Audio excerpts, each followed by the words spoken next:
All right. I'm going to take a pre-op impression, and then I'm also going to show you a bite registration. I'm not going to take the impression of the VPS because it's the same material. I just don't want to waste it, especially right now. But it's going to be the same thing. So these are just little guns.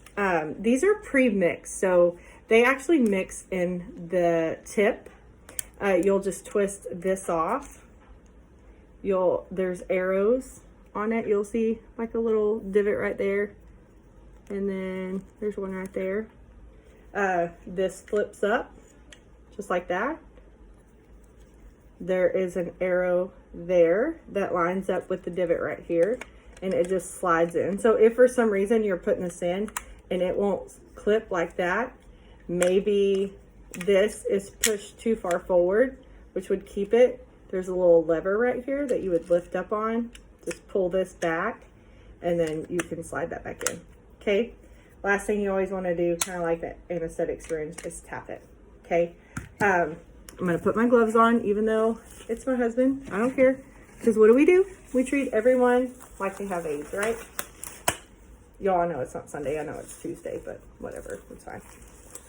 It's still for snuggling. Okay, I'm going to take a pre-op. So a pre-op impression is the impression that you would take to be able to have a pre-op impression of your patient's tooth before the doctor preps it for a crown.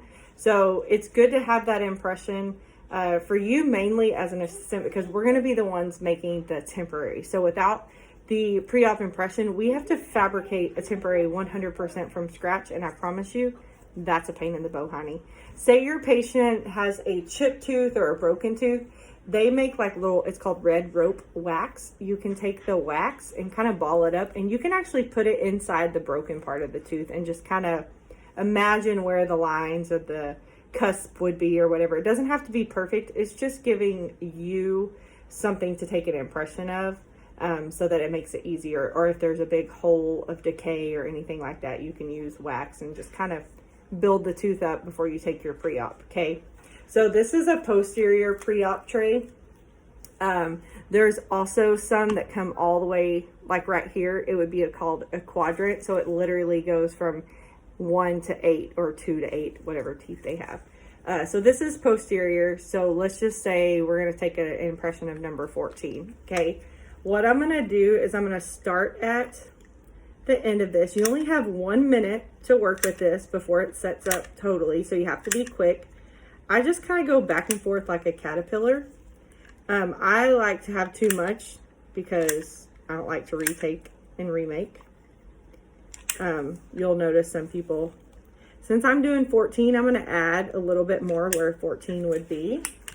And then I'm going to walk you over here to Will's mouth. Here you go, babe. Mm-hmm. My handy assistant. And all I'm going to do is put this in his mouth. Make sure you go all the way back and have him close.